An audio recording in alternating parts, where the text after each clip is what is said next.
What's up YouTube, Jamie the Kid 00 here, coming at you guys with a relatively hashed together scrap deck profile for you. As some of you will have seen, or will probably see in a later on mail video, which is either going to be up before or after this.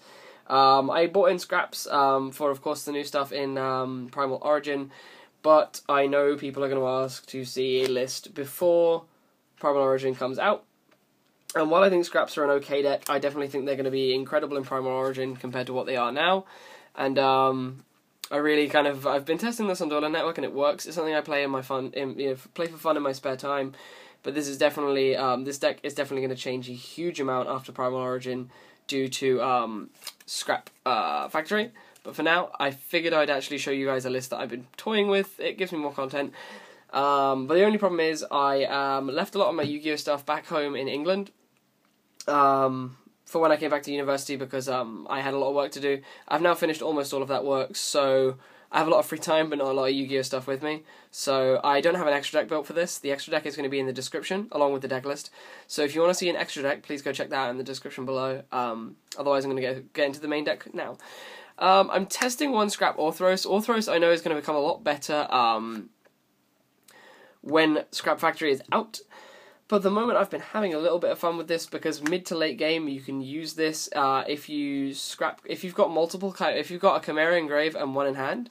If you go make your Chimera play, bring back a beast, and you have a second Chimera in grave, you can use your Orthros to break the beast, and then the beast can add you another Chimera back and give you a bit more recursion. But I've just been testing it. You can do some pretty cool break plays with it. You can do some pretty cool replenishment plays with it in your soul charge plays. So I've been having a bit of fun with this. It has its inconsistencies, so if you don't want to play this, I wouldn't blame you. But it's definitely something you should have when Factory is out. But this card is pretty cool anyway. So 1 Orthros, 3 Beasts. You need the 3 Beasts as your targets for your Golem and your Chimera. So the Beasts are in there. This is just your go-to tuner basically, and for Summon a Monk because I do test Monk in this version of the deck. Triple Chimera, arguably the best single card of the deck. Chimera is your 1-card Scrap Dragon. When you normal summon this, you can get a beast out of your graveyard. What's not to love about that? I just wish Scrap Chimera had an effect like Beast, where if it was destroyed by a scrap card, it could add you a card to hand, because that'd be crazy. And I also wish it didn't have this clause where you can only summon scrap monsters off of it, where you can only summon scrap synchros, but it's still pretty cool. It's your 1-card Scrap Dragon, gives you a lot of recursion in the deck, a lot of cool power plays, and I just love Chimera. And then for the other one-off scraps I'm playing the 1 Goblin and the 1 Golem engine. I am playing the Goblin Golem engine. You can get some pretty cool OTKs or damage plays off with Golem Goblin just by putting Goblin on your opponent's side of the field and battering it with a bunch of stuff you brought back. It's pretty cool post Soul Charge. If you've Soul Charged a huge board, your opponent is unable to get over it, and then you get another turn. You're able to then you can use this to revive a Goblin and just batter that Goblin for the game. So Golem Goblin allows you for some pretty cool plays. This allows you to make Scrap Twin, which is incredible. And I just love these two cards together, so I love the way they work. I've just realised I've been slowly but surely moving towards the right of the camera. The camera's got glare on it from where I'm sitting, so it's kind of hard to see what's visible and what's not. I'm then testing double Summon a Monk. Summon a Monk is pretty cool in my opinion. Summon a Monk is one of those cards which in my opinion you really want to open in this deck, but if you're having slow or clunky fields, or you're just in a bad, in a non-setup position, Monk can get you really set up quite fast by getting that Scrap Beast out of your deck, and if you already have a Chimera or things like that, you can use this to get a Beast out of your deck and then make Lavalval Chain and Foolish Burial a Golem, which is something I really like. Is if you've got a Chimera, if you open Chimera this and a spell, you go summon this, ditch the spell, get Beast, overlay into Lavalval Chain, detach Beast to bury Golem, and then next turn you can go Chimera into Scrap Dragon, and if that Scrap Dragon dies, you immediately can then get a Golem, which can get you Beast, which can get you Twin, and it was a really, really nice setup using Lavalval Chain and this. So that's that. And then the only other kind of supporting cast I'm playing is, I was playing Reborn Tengu, but I've since switched out my Reborn Tengus for 2 copies of Fire Hand and 2 copies of Ice Hand. The hands have actually been testing really quite nicely. The hand in this deck, of course, because it's a Scrap Dragon oriented deck, you're going to be destroying a lot of things really fast with card effects. That's what your main focus of this deck is, and you could argue that the hands fit in with that purpose. The hands work as floaters in established game states because, of course, they need to be able to destroy something to then special summon their replacement. So they work really well in established game states when your opponent has quite a few things on the board, and you can summon one of these and start ramming one into your opponent's monster, kill a spell, ram into an opponent's monster, kill a monster, and if they still have more monsters, ram until you've gone through them all. But another cool utility of them is, of course, because sometimes you will have to slow roll a synchro, you can just set this guy, and when it's killed, you can kill one of their cards, and it gets you a new floater. And if they can survive, you can then summon a beast and make Scrap Dragon. So it's just another cool floater. I felt like it was a better floater than Tengu. So that's why I'm playing it. I believe this is only a 13 monster lineup, but the deck you move through the deck quite quickly in my opinion, so you don't need more than that.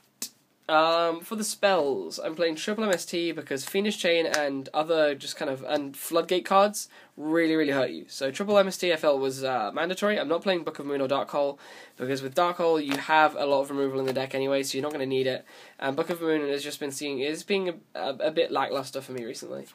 I then play Double Duality. I was playing 3 and a 41 card deck. Here's the third over here, but I kept on opening multiples, and you really don't want to open multiples because you'll usually play 1 and get your hand set up by turn 2 almost all the time. So if you open multiples, it's the worst thing on the planet. So 2 Duality is fine. Triple Scrapyard, in my opinion, you only really need 2. I know that's kind of controversial because it's a free search card, but in my opinion, you only need 2. I play the third because of the Monk. That's the only reason, because of the Monk and the Orthros play. The Orthros, of course, being the cool breaker that you can search to just get you even cooler plays later on in the game. I honestly feel that 2 is a fine number, but the third is in there for the Monk. Or just... I don't know, I don't like it. I don't like it at 3. Because it only searches you tuners, and there's only so much utility you can get out of a Beast and a Goblin. And then plays triple Scrap... I can't speak today. Triple Scrapstorm. Scrapstorm is my favourite spell in this deck at the moment, just because of the amount of things it does. I mean, this card works a lot like an enemy controller. Like, if you get Veilered, you can use this to play around it. If you get Bottomless and things like that, you can use this to play around that card as well. It's this and Beast immediately sets up your Chimera and gets you a draw. So I really like this card. It's definitely my favourite spell. Not the most powerful spell, but it's got so much utility. It's definitely enemy controller, and when the Scrap Factory deck is out, I'm going to have a lot of fun with this card. And then the only other spells I play are some more brokenness from Dragons of Legend. I'm playing double Ayers Rock Sunrise. Some of you guys probably don't know what this does, so I'm going to tell you now. You use this card, it's a normal spell. You target one beast-type monster in your graveyard, special summon that target, and if you do, all face-up monsters your opponent controls currently lose 200 attack for each beast, plant, and wing beast monster currently in your graveyard until the end of this turn. You can only activate 1 Ayers Rock Sunrise per turn. So this card is in here, not for that attack loss, like, I don't really care about that attack defense loss, but it's in here for the fact that you can go, oh hi, I'm going to special summon back Chimera or Beast, pair it with another monster in my hand, and go into an Xyz or Synchro play.